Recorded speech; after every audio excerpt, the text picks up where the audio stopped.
আপনার কি মনে হয় ওষুধের অভাবে আমাদের শরীরে রোগ হয়, যে ওষুধটা খেলেই রোগটা ভালো হয়ে যাবে, মানে অভাবটা পূর্ণ হয়ে যাবে? ব্যাপারটা আসলে মোটেও এরকম নয়। খুব সহজভাবে বিষয়টা বলি, সেটা হচ্ছে, মনে করুন আপনার শরীরে হাড়ের সমস্যা কোথাও, তার মানে আপনার শরীরে ক্যালসিয়ামের অভাব।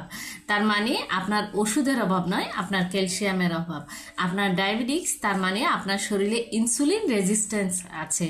তেমনি আপনার রক্ত শূন্যতার সমস্যা, তার মানে আপনার শরীরে আয়রনের ঘাটতি। অর্থাৎ আমাদের শরীরে প্রতিটা রোগ মূলত কোনো না কোনো ঘাটতির কারণে কিংবা ওভার প্রোডাকশনের কারণে আমাদের শরীরে এই রোগগুলো তৈরি হয়।